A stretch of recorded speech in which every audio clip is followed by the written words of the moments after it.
السلام علیکم۔ Ahmad Suhaib YouTube channel پر خوش آمدید کہا جاتا ہے۔ آج کی جو میری موزی شخصیت جناب احمد حسن علوی صاحب ہے، آج ان سے مزید بھی گپ شپ کرتے ہیں اور کچھ سوالات ہیں میرے جو ان سے میں سمجھتا ہوں کہ ضروری ہے۔ تو سب سے پہلا سوال تو یہ ہے حضرت کہ امہات المومنین کی تعداد کتنی ہے؟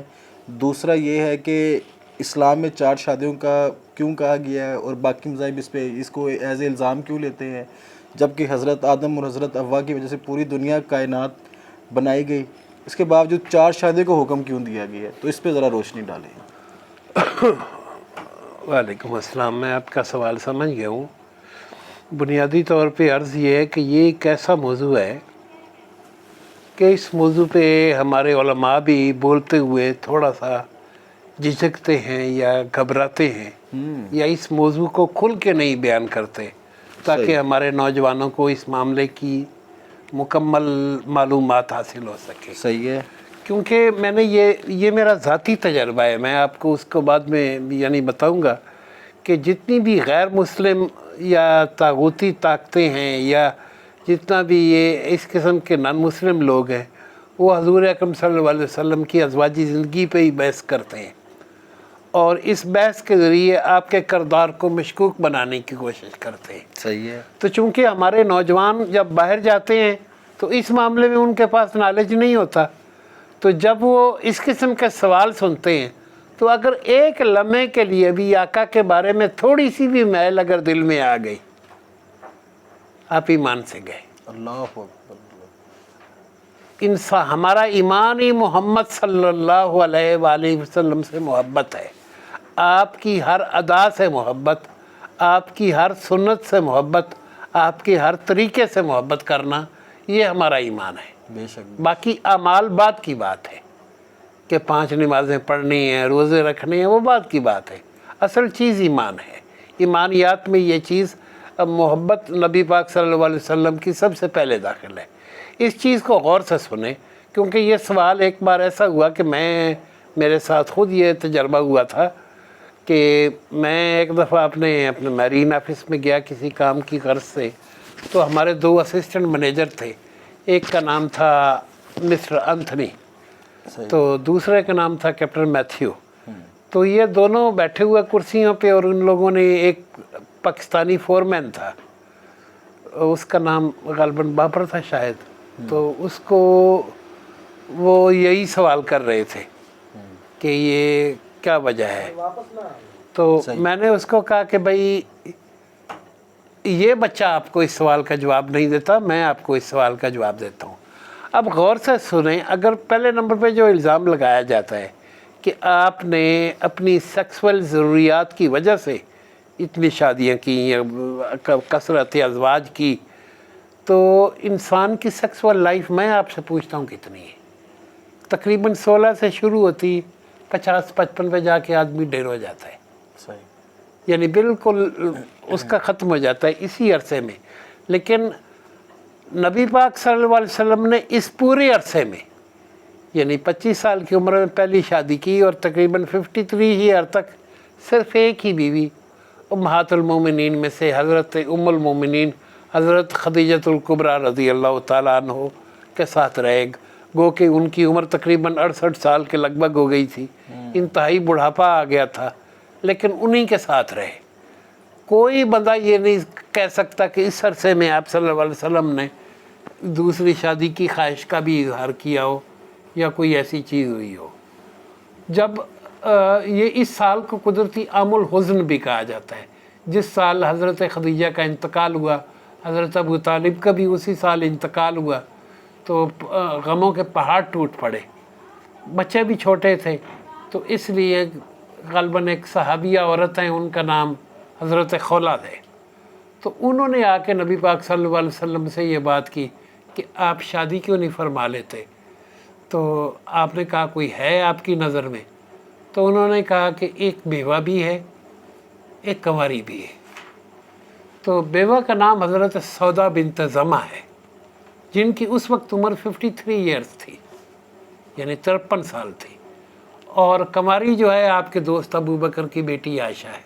یہاں پہ ایک اور سوال کا بھی آپ کو جواب مل جائے گا کہ یہ لوگ جو بعض لوگ کہتے ہیں کہ حضرت عائشہ کی عمر اس وقت 6 سال تھی، یا وہ گڑیوں کے ساتھ کھیلتی تھی، تو جو 6 سال کے کھیلنے والی ہوگی اس کی کوئی عورت یہ نہیں کہے گی کہ ایک کنوارا رشتہ ہے ہماری نظر میں۔ صحیح بات۔ اس کا مطلب ہے کہ وہ مکمل بالغ تھی۔ بعد میں اس چیز کے اوپر تحقیق بھی کی جا سکتی ہے، یہ کوئی کفر اور اسلام کی جنگ نہیں ہے۔ اب تحقیق کریں، آپ کو پتہ چل جائے گا کہ اس وقت حضرت عائشہ کی کیا عمر تھی۔ صحیح۔ تو چونکہ آپ نے وہیں پہ بھی جو ہے حضرت زما سے، سودا بنت زما سے شادی کا ارادہ فرما لیا، اور آپ کی حضرت سودا سے شادی ہوئی۔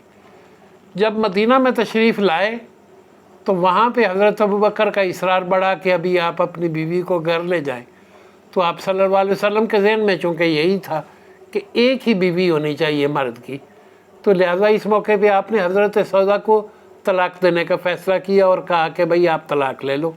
انہوں نے کہا یا رسول اللہ، آپ مجھے طلاق مت دیجئے، میں قیامت کے دن آپ کی بیوی کی حیثیت سے اٹھنا چاہتی ہوں، میں اپنے تمام تر حقوق اپنی بھی آنے والی بیوی یعنی حضرت عائشہ کے نام پہ لگاتی ہوں، تو بس صرف مجھے آپ اپنے نام سے منسوب رکھیے۔ تو اس شرط کے اوپر حضرت عائشہ رضی اللہ تعالیٰ عنہ کے ساتھ شادی ہوئی۔ جب آپ نے حضرت عائشہ سے شادی کر لی، حضرت عائشہ آپ کے گھر آئیں، تو تب بھی یعنی اس وقت بھی آپ کی ایک ہی بیوی، یعنی ابھی حضرت سودا بنت زما سے تعلقات ختم ہو گئے اور حضرت عائشہ بھی ایک ہی بیوی ہے، اور جب حضرت سودا تھی وہ بھی ایک ہی تھی، حضرت خدیجہ بھی ایک ہی تھی۔ اب جب یہاں یہ معاملہ آیا تو اس وقت بدر و احد میں بہت زیادہ تعداد میں مسلمان شہید ہوئے، تو وہاں پہ ان یتیم بچوں کا اور بیوہ عورتوں کے حقوق کے لیے قرآن پاک نے مسلمانوں کو ترغیب دلائی، اور اس ترغیب میں یہ کہا گیا کہ تم 2 3 4 شادیاں کرو، اور اگر تم ان کے حقوق نہیں دے سکتے، یعنی ان یتیم بچوں کی کفالت نہیں کر سکتے، تو ان کی ماؤں کے ساتھ شادی کر لو، تاکہ جب شادی کرنے کے بعد یہ آپ کے بچے بن جائیں گے، پھر آپ کو تو اپنی کمائی کا ان کو حصہ دینا پڑے گا۔ صحیح۔ یعنی اس طرح نہیں تو اس طریقہ ہے، کان کو یوں نہ پکڑو تو یوں کر کے پکڑ لو۔ صحیح۔ تو یا تو ان کے حقوق دو یا پھر ان کے ساتھ شادیاں کر لو۔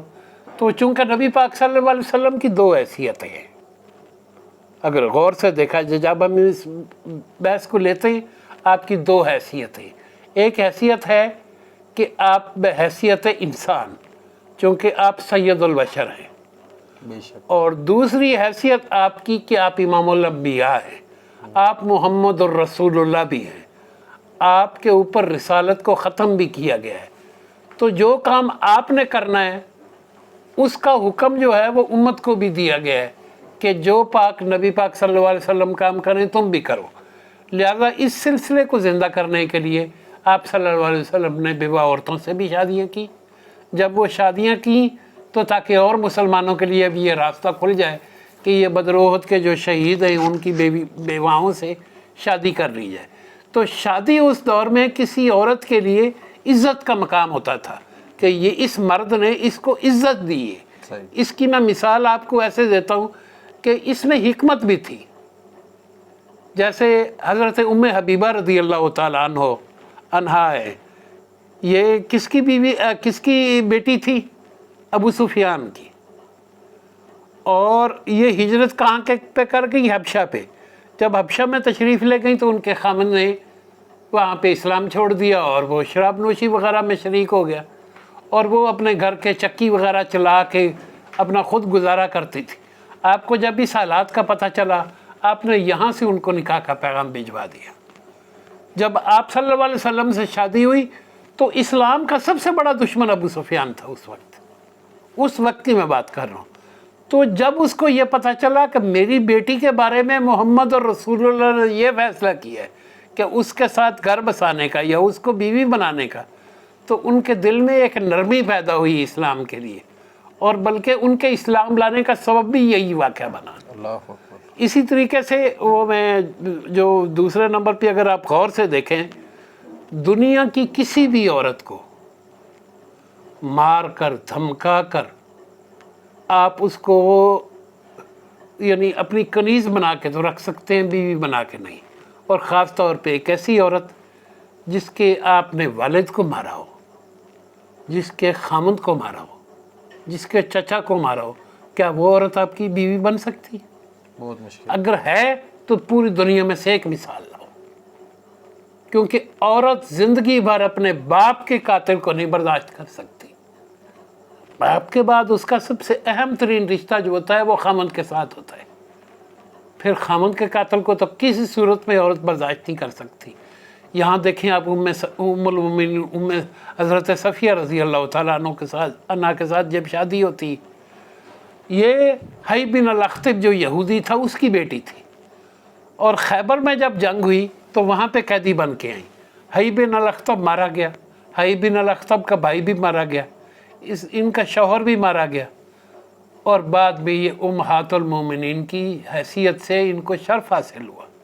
اور جس کی وجہ سے باقی جو یہودی قبائل تھے ان میں یہ بات ہو گئی کہ محمد الرسول اللہ عورتوں کی عزتیں کرتے ہیں. یہ نہیں، حالانکہ اگر آپ ان کو چاہتے تو ویسے بھی رکھ سکتے تھے. صحیح بات ہے. اچھا، ایک طرف یہ چیز آ جاتی ہے کہ آپ صلی اللہ علیہ وسلم نے 10 شادیاں کی یا 11 شادیاں کی، اس چیز کو ہم زیر بحث بنا لیتے ہیں. تو میں نے یہی سوال سیم اسی ٹائم پہ وہ کرسچن جو جن دو انتھنی اور وہ ان کا حوالہ دیا ہے، ان سے میں نے یہی سوال کیا کہ اکارڈنگ ٹو بائبل حضرت سلیمان علیہ السلام کی تقریباً 1000 شادی تھی. اللہ اکبر. حضرت داؤد علیہ السلام کی بھی تقریباً اتنی شادیاں تھیں. بلکہ ایک بائبل کی روایت ہے کہ جس میں صرف ایک رات میں حضرت سلیمان علیہ السلام 100 بیویوں کے پاس گئے، اور آپ صلی اللہ علیہ وسلم آپ سلیمان علیہ السلام نے یہ کہا کہ میں 100 بیویوں کے پاس گیا ہوں، 100 بیٹے پیدا ہوں گے جو میں جہاد کے لیے بھیجوں گا. اللہ اکبر. کبھی آج تک آپ نے کسی کی زبان پہ نہیں سنا ہوگا کہ سلیمان علیہ السلام کی نے 1000 بیویاں کی. جب ہم یہی باتیں کر رہے تھے تو اسی وقت ایک ہندو جو ہمارے مینیجر تھے، ان کا نام سندیپ پاٹیل تھا، وہ بھی تشریف لے آئے. تو میں نے کہا ایک ہندو بھی آ گیا، کیونکہ میں تو اس وقت غصے میں کھڑا تھا. میں نے کہا یہ ایک ہندو بھی آ گیا. اس نے کبھی مجھے دور رکھو میں اس معاملے میں نے کہا نہیں، آپ اس معاملے میں آ گئے، انوالو ہو گئے. میں کبھی اس سے پوچھو شری کرشن جی مہاراج کی کتنی بیویاں تھیں؟ میں کہا بتاؤ شری کرشن جی کی کتنی بیویاں تھیں؟ 16,108. 108 بیویاں تو اس کی آلریڈی موجود تھیں. 16,000 اس نے یکدم کی. یعنی ایک بادشاہ کے ساتھ جنگ ہوئی، جس جنگ میں اس بادشاہ کی 16,000 بیویاں تھیں، تو وہ 16 کی 16,000 شری کرشن جی مہاراج، جن کو بھگوان کا روپ دیا جاتا ہے. لیکن کبھی کسی نے شری کرشن کے اوپر بات کی کہ اس کی 16,108 بیویاں کیسے تھیں؟ حضرت سلیمان علیہ السلام نے کی، داؤد علیہ السلام نے کی، حضرت ابراہیم علیہ السلام جس کو ہم بھی مانتے ہیں، بائبل میں بھی ان کا ذکر ہے، ان کی 3 شادیوں کا ذکر ہے. حضرت یعقوب علیہ السلام، ہم یعقوب کہتے ہیں، بائبل میں جیکب لکھا گیا ہے، ان کی 4 شادیاں تھیں، ان کا بھی ذکر ہے. لیکن کبھی کسی نے ان کا ذکر نہیں کیا کہ ایک خامند ایک بیوی. لیکن اس کے باوجود قرآن وہ واحد کتاب ہے جو آپ کو ایک بیوی کا درس دیتی ہے کہ آپ اگر ایک سے زیادہ کے ساتھ جو ہے آپ انصاف نہیں کر سکتے تو پھر ایک ہی کریں. تو انصاف کا تقاضا کیا ہے؟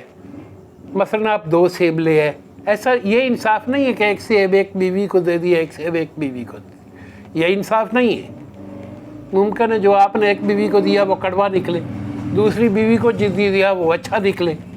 ایک کو اچھا مل گیا، ایک کو کڑوا مل گیا. تو اس لیے اچھا انصاف کا تقاضا یہ ہے کہ ان دونوں سیبوں کو درمیان سے کاٹا جائے، صحیح دیا جائے. آدھا اس کو وہ دیا جائے، آدھا اس کو وہ دیا جائے، پھر دوسرا کاٹ لیا جائے، پھر اس کو آدھا دیا جائے، پھر اس کو آدھا دیا جائے. کیا آج کے دور میں، اور پھر اسی بات کو دیکھ لیں، نبی پاک صلی اللہ علیہ وسلم نے اپنی پوری جوانی زندگی حضرت خدیجہ کے ساتھ گزاری، جو کہ ایک بیوہ عورت تھی اور 2 خامدوں کی بیوہ تھی. ان کے 2 شوہر اس سے پہلے انتقال کر چکے تھے، اور دونوں سے آپ کے بچے تھے، اور وہ عمر میں بھی تقریباً آپ سے 15 سال بڑی تھی. آج کے دور میں کسی نوجوان لڑکے کو کہو اپنے سے 5 سال بڑی ہے، شادی کر لو، تیرے تائی دی دی ہے، تیری ماسی دی دی ہے، اس کے نخرے شروع ہو جائیں گے. اس کی ماں ہی نہیں مانے گی. میں کیسے اپنے بیٹے کو زندگی برباد کر دوں؟ وہ بڑی چھوٹے کی خواہش بڑی کرے گی. چھوٹی، یعنی ہماری خواہش یہ ہوتی ہے ہماری 4 شادیاں ہو جائیں لیکن وہ چاروں کواریاں. صحیح بات ہے. بات سمجھ آئی؟ بالکل جی بالکل. تو اگر اس فلسفے کو سمجھ آ جائے تو آپ کو ساری سمجھ آ جائے گی. واخر دعوانا الحمدللہ. شکریہ.